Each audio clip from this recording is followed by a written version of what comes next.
बिस्मिल्लाहिर्रहमानिर्रहीम, अस्सलाम वालेकुम नाज़रीन। आप यूट्यूब चैनल देख रहे हैं। मैं इमरान ख़ान हूँ। पहले तो आपको जो पंजाब में काबीना बनाई गई है उनका तारुफ़ करवा देते हैं ताकि आपको याद रहे कि किस किस्म के हीरे इकट्ठे किए जा रहे हैं। काबीना बनाने के लिए सबसे पहले जो 11 रुकनी काबीना है जिसका ऐलान हुआ है, मोहसिन नकवी ने अपनी काबीना बनाई है और ज़्यादातर किसी न किसी अहम शख्सियत के रिश्तेदार लोग हैं। SM तनवीर साहब हैं, ये लेक सिटी के मालिक हैं। गौहर एजाज साहब उनके साथ शराकतदार हैं। गौहर एजाज साहब जो हैं वो सिटी 42 में मोहसिन नकवी के पार्टनर हैं। अब आप अंदाज़ा लगा लीजिए कि मोहसिन नकवी साहब के जो पार्टनर हैं उनके जो रिश्तेदार हैं उनको जो है वो लगा दिया गया है। और ये तो एक आ गए, एक नाम ये आ गया SM तनवीर साहब, ये पार्टनर हैं इनके पार्टनर के। डॉक्टर जावेद अकरम साहब हैं, ये PMLN के मेंबर कौमी असम्बली हुआ करते थे। मरहूम मलक साहब और उनकी जो है वो भाई हैं, जस्टिस मलक कयूम जो हैं बहुत मशहूर, उनके भी भाई हैं। और परवेज़ मलिक साहब के भाई हैं, तो आप जानते हैं PMLN से इनका भी एक ताल्लुक़ है, जावेद अकरम साहब। लेकिन इंसान बहुत अच्छे हैं, बड़े ज़बरदस्त बंदे हैं। बिलाल अफजल साहब हैं, और बिलाल अफजल साहब जो हैं इनका भी मियाँ आमिर महमूद जो TV चैनल के मालिक हैं उनके दामाद हैं। और मोहसिन नकवी साहब से इनका एक अलग से एक ताल्लुक़ है। इब्राहिम मुराद साहब जो हैं ये भी काबीना का हिस्सा बन गए हैं। तमकिनत करीम साहिबा हैं, और ये 24 न्यूज़ में जो मोहसिन नकवी साहब का न्यूज़ चैनल है उसमें नजम सेठी साहब की जो साबका प्रोड्यूसर ये रही हैं तमकिनत करीम साहिबा, तो इनको भी वज़ीर बनाया गया है पंजाब में। डॉक्टर जमाल नासिर साहब कारोबारी शख्सियत हैं और सिटी लैब्स पिंडी के मालिक हैं। इसके बाद सुहेल वड़ाइच साहब के मुबैना तौर पे करीबी अजीज़ हैं, बरादर निस्बती। और मंसूर कादिर ये हायर एजुकेशन के मिनिस्टर हैं। वहाब रियाज ये 24 चैनल के ऊपर ट्रांसमिशन करते रहे हैं स्पोर्ट्स के हवाले से, बड़े अच्छे शानदार क्रिकेटर हैं और 24 न्यूज़ के साथ इनका एक ताल्लुक़ है, मोहसिन नकवी के दोस्त भी हैं। आमिर मीर जो हैं ये जनाब हामिद मीर का भाई है, और ये गूगली के नाम से एक YouTube चैनल भी चलाता है। और उसके अंदर ये बहुत अजीब-व-गरीब, आप वो चैनल देखेंगे तो आपको आइडिया हो जाएगा कि इंतहाई फ़जूल किस्म की हरकत और फ़जूल किस्म की इनकी जो है वो जर्नलिज़म करने की ये कोशिश करते हैं। पीपल्स पार्टी के बहुत करीब हैं, जरदारी साहब के बहुत अच्छे दोस्त हैं। मैंने आपको पहले बताया कि हामिद मीर जो है उसको कभी भी आप इस गलतफहमी में ना रहिएगा कि वो PMLN को कभी सपोर्ट कर सकता है। एक्चुअली वो आसिफ अली जरदारी साहब का सपोर्टर है और हमेशा हर बुरे हालात में आसिफ अली जरदारी को रेस्क्यू करने के लिए आता है हामिद मीर। तो ये हामिद मीर का भाई जो है ये जरदारी साहब का बहुत करीबी साथी है, और वारिस मीर मरहूम के ये बच्चे हैं। तो ये जो है Aamir Mir information and culture का मिनिस्टर बनाया गया। नसीम सादिक ये साबिक सेक्रेटरी हैं, सूबाई सेक्रेटरी, और शहबाज शरीफ साहब के बहुत पसंदीदा है। उनके दौरे हुकूमत में ये बड़े अहम ओहदों के ऊपर रहे हैं। तो ये आपकी बन गई सूबाई काबीना, इससे आप अंदाज़ा लगा सकते हैं। और अब इस किस्म की कैंपेन की जा रही है कि पहले एहतसाब फिर इंतखाब, ये नारे लगाए जा रहे हैं कि लंबा किया जाए इंतखाबात को, और PDM की जमातें इसके लिए कोशिश कर रही हैं। नारों के ऊपर जो है वो पोस्टर भी लगा दिए गए हैं जिस पे मोहसिन नकवी की तस्वीर है और नीचे मौलाना फजलुर रहमान साहब के कारकुनों की तस्वीर हैं। और उन्होंने शहरों में पोस्टर लगा के लिख दिया कि पहले एहतसाब फिर इंतखाब। एहतसाब किसका करना है? जिन्होंने मनी लॉन्ड्रिंग की है, जिन्होंने करप्शन की है, जिन्होंने लूटमार की है, जो लोग एहतसाब का शिकार हुए थे और जिनको जवाब देना था कौमी एहतसाब ब्यूरो को, उन्होंने तो आकर कानून ही बदल दिए। एक ऐसा ज़बरदस्त NRO लिया है कि मुल्क के कवानीन बदल के सारे, और बीच में कई जो हैं वो ऑफिसर इंतकाल कर गए, अचानक कोई गवाह अचानक इंतकाल कर गए, ऐसी तबाही फेरी कि हर तरफ सफाया कर दिया। तो जिनका एहतसाब होना था वो तो सारे निकल लिए। अब अगर एहतसाब करवाना है तो फिर दोबारा से इन सारे कवानीन को रिवर्स करना चाहिए। लेकिन वो एक नारा बना था ना परवेज़ मुशर्रफ के दौर में, उसमें भी कहा जाता था पहले एहतसाब किया जाए और फिर इंतखाबात में जाया जाए। तो फजलुर रहमान साहब वगैरह को ये उस दौर से ही बहुत पसंद है, तो उनके लोगों ने ये नारा लगाया। लेकिन एक्चुअली तो एहतसाब से सारे के सारे भाग रहे हैं। गवर्नर खैबर पख्तूनख्वा और पंजाब को हटाने के लिए कानूनी नोटिस भिजवाए हैं सदर judicial activism panel other Sadiq advocate साहब ने। और उन्होंने कहा कि असम्बलियों की तहरील के 90 दिन में इंतखाबात करवाना आइनी तकाजा है। असम्बलियों के इंतखाबी शेड्यूल जारी ना करके गवर्नर्स हलफ शिकनी के मुर्तकिब हो रहे हैं। अगर इस वक्त एस्टेब्लिशमेंट कहीं इन गवर्नर्स के ख़िलाफ़ होती ना, या इस्टेब्लिशमेंट की इस वक्त पीडीएम की जमातों के साथ कोई लड़ाई होती तो ये गवर्नर दोनों अभी तक फारिग हो गए होते। अदालत के अंदर कोई भी अननोन आदमी जाता है एप्लीकेशन लेकर और वो कहता है कि इन दोनों गवर्नर ने आइन शिकनी की है, तो उस पर आप देखते फिर कैसे कार्रवाई होती है और किस तरह सबूत निकलते, किस तरह गवाह आते और किस तरीके से दोनों गवर्नर्स उड़ जाते। और सदर मुमलिकत आर्टिकल 101 के तहत गवर्नर्स के खिलाफ कार्रवाई करें। हलफ की खिलाफ वर्जी पर सदर गवर्नर पंजाब और केपी को ओहदों से हटाएं। अगर गवर्नर्स को ओहदों से ना हटाया गया तो कानूनी चाराजोई के लिए अदलिया से रुजू किया जाएगा। अब ये सदर का एक प्रेशर रहेगा गवर्नर्स के ऊपर और सदर लेटर भी लिख सकते हैं कि आप फौरी तौर पे इंतखाबात की तारीख का ऐलान करें।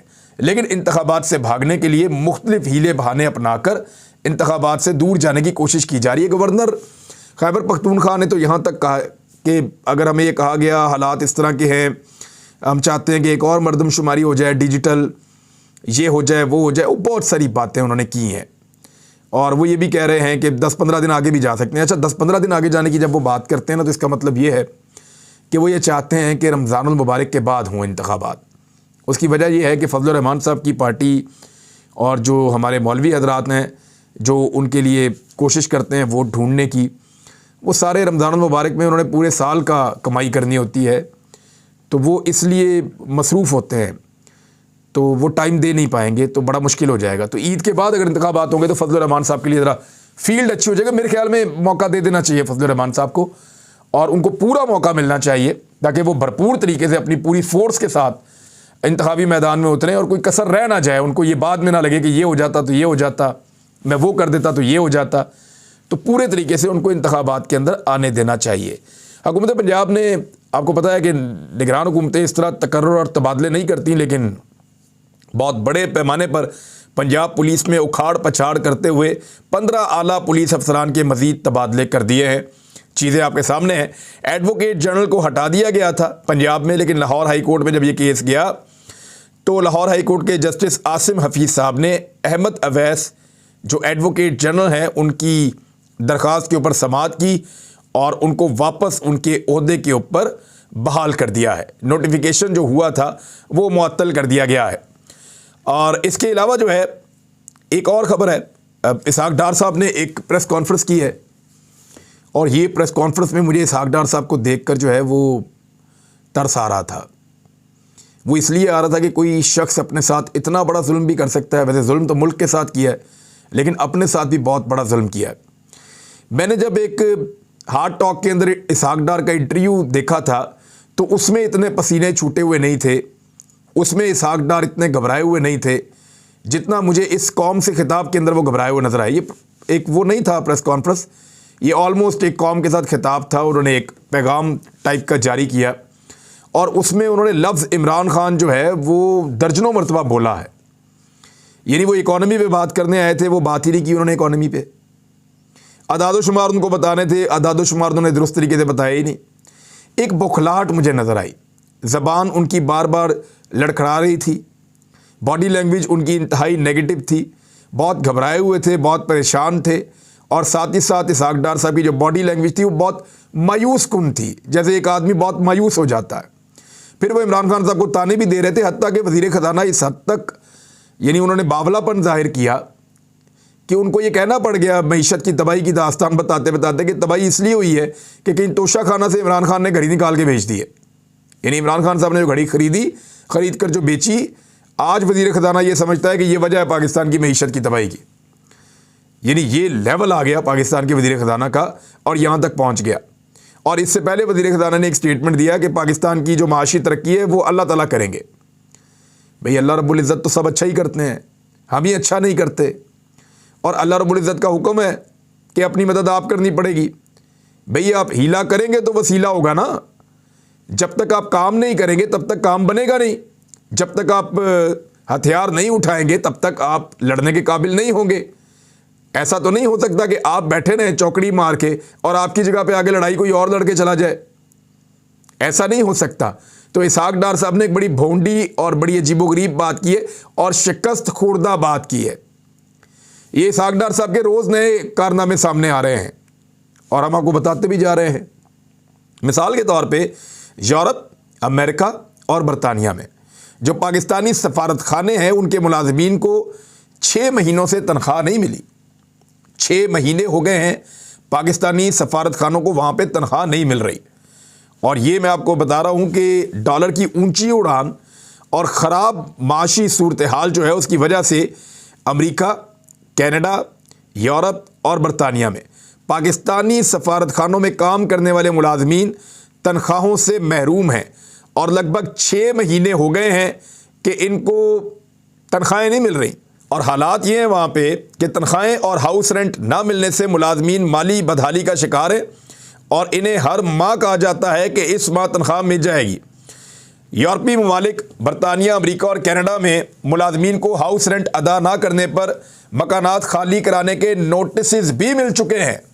दर्जनों मुलाजमीन हाउस रेंट अदा ना करने पर अजीज़ो अकारब के यहाँ रहने पर मजबूर हैं। ये हालात पैदा कर दिए सागडार साहब ने कि पाकिस्तान के जो सफारत खाने, और इन हालात में भी जब सैर सपाटे पे निकलते हैं ना बिलावल साहब, तो प्राइवेट प्लेन पे जाते हैं, साथ में पूरा अपने लाओ लश्कर लेकर जाते हैं और सरकारी खर्च के ऊपर दुनिया के बेहतरीन होटलों के अंदर ठहरते हैं। अभी जब पैसे मांगने के लिए गए तो यूरोप की बेहतरीन चेन के अंदर ये लोग ठहरे। ये पैसा कहाँ से आता है? अगर ये पैसा ये अपनी जेब से भी ले जाते तो पाकिस्तान से ही डॉलर निकाल कर ले जाते ना। तो बात ये है कि पाकिस्तान की इज्जत पाकिस्तान के सफारत खानों से होती है। वो सफारतकार बेचारे जो किराए के मकानों में रहते हैं उनको नोटिस आ गए हैं कि किराया दो या मकान खाली करो, और यहाँ से ना हाउस रेंट जा रहा है और ना उनको तनख्वाहें दी जा रही हैं। और ये 6 महीने की कहानी है जो अब छपती जा रही है हर जगह के ऊपर। हुकूमत ने जो बैंकों से हासिल करदा कर्ज़ों में 1000 अरब का इजाफा कर दिया है। स्टेट बैंक के अदाद-ओ-शुमार के मुताबिक हुकूमत की जानिब से आलमी इदारों के साथ साथ बैंकिंग सेक्टर से कर्जा लेने का सिलसिला जारी है। 1 जुलाई से लेकर 14 जनवरी तक, यानी सारा का सारा शहबाज शरीफ, नवाज शरीफ, जरदारी, बिलावल, मरियम नवाज और मौलाना फजल रहमान और बाकी सारी जमातें भी, इनके दौरे हुकूमत का डाटा मैं आपको दे रहा हूँ। 1 जुलाई से 14 जनवरी तक हुकूमत ने बैंकिंग सेक्टर से 1300 अरब रुपए के कर्ज ले लिए हैं, जबकि गुज़िश्ता माली साल इसी मुद्दत के दौरान हुकूमत ने 320 अरब रुपए के कर्ज लिए थे। यानी इमरान खान साहब ने 320 अरब रुपए के कर्ज लिए थे, जबकि शहबाज शरीफ साहब ने 1300 अरब रुपए के कर्ज लिए हैं। ये है वो फ़र्क जो अब आपको समझना चाहिए और आपको नज़र भी आना चाहिए। सोने की कीमत जो है वो पहली मरतबा पाकिस्तान की तारीख में 2 लाख रुपया फ़ी तोला हो गई है। यानी गरीब आदमी तो ये भूल ही जाए कि वो अपनी किसी बच्ची की शादी के ऊपर कोई सोने के अंदर तोहफ़ा दे सकता है या कोई ऐसी चीज़ फराम कर सकता है। और हालात यहाँ तक पहुँच गए हैं कि माहिर मईशत इशफाक हसन साहब, उन्होंने एक स्टेटमेंट दिया। उन्होंने कहा कि आज हम ऐसी जगह खड़े हो गए हैं जो IMF कहेगा वो हम मानेंगे। यानी पाकिस्तान को वहाँ पहुँचा दिया कि जहाँ सारी शराइत हमसे मनवाई जा सकती हैं, कोई भी शर्त मनवाई जा सकती है। दुनिया के ममालिक ने अपनी शराइत मनवाई हैं। श्रीलंका को कहा गया अपनी फ़ौज कम करो, बाकी मुल्कों को भी यही कहा गया अपने अखराजात कम करो और अपना दिफाई बजट कम करो। तो अगर पाकिस्तान को यह कहा गया तो पाकिस्तान क्या करेगा? यानी ये सोचने वाली बात है। जिन लोगों ने ये रजीम चेंज ऑपरेशन का घटिया तजर्बा करके पाकिस्तान पे ये तजर्बाकार लागे बैठाए हैं और बेड़ा गर्क किया इस मईशत का, उन लोगों को इस बात का एहसास नहीं हो रहा कि जब हम डिफ़ॉल्ट के करीब पहुंच जाएंगे, हालात तो वहां तक पहुंच गए हैं। 3.7 अरब डॉलर पाकिस्तान के बाद टोटल रह गया है 16.2 अरब डॉलर से कम होके। यहां तो हम पहुंच गए हैं। अब पैसा है नहीं आपके पास, अदरक और लहसुन आप छुड़वा नहीं सकते, प्याज आप छुड़वा नहीं सकते कंटेनर्स के, दालों का स्टॉक आपका 15 दिन का रह गया है, दवाइयों का खाम माल पाकिस्तान में ख़त्म हो गया है। ये सारा कुछ जिस मुल्क के अंदर हो रहा हो, वहां जब बैठ के आप रीनेगोशिएट करेंगे आलमी इदारों के साथ तो वो अपनी शराइत मनवाएंगे। और हम सब जानते हैं, अपने गिरबानों में आप झांक कर देखें, हम सब जानते हैं कि वो क्या शराइत मनवाएंगे और हमें उन शराइत को मानना पड़ेगा। वजह यह है कि आपके शौक पूरे नहीं हो रहे थे, ये आपने अपना शौक पूरा कर लिया है। उन्होंने कहा कि 75 साल में IMF ने हमें आज बेबस कर दिया है। 25 करोड़ आबादी वाला न्यूक्लियर पावर मुल्क आज दस्तनगर हो गया है। आज हमें इस जगह खड़ा कर दिया गया है जिसकी कोई हैसियत ही नहीं है। उन्होंने कहा IMF के साथ डील में कोई इकोनॉमिक्स नहीं होती, बार्गेनिंग होती है। 2008 में मैं वज़ीर ख़जाना था, IMF के साथ डीलिंग कर चुका हूँ। IMF ने कहा कि डॉलर को 85 रुपये पर ले जाएं। जब वजह पूछी कि क्यों डॉलर 85 रुपये पर होना चाहिए, फिर IMF के साथ बारगेनिंग के बाद डॉलर के 70 या 72 रुपये तय किए थे। उनका कहना था कि पॉलिटिकल इकोनॉमी होती है, खालिस इकोनॉमी सियासत में नहीं होती। यानी वो ये बताना चाह रहे हैं कि कभी भी वो इन बातों के ऊपर नहीं आएंगे, वो अपना फ़ायदा और नुकसान देखते हैं और वो मुतालबात मनवाएंगे जो आलमी ताकतें आपसे मनवाना चाहती हैं। आपकी मईशत को पहले कमज़ोर करते हैं, उसके बाद वो अपने मुतालबे मनवाते हैं। और असद उमर साहब का आज का स्टेटमेंट तो और अजीब चीज़ है, यानी अभी भी एस्टेब्लिशमेंट के शौक पूरे नहीं हुए। असद उमर ने कहा कि हमें न्यूट्रलिटी नज़र नहीं आ रही, अरकान तोड़ने के लिए राब्ते किए जा रहे हैं।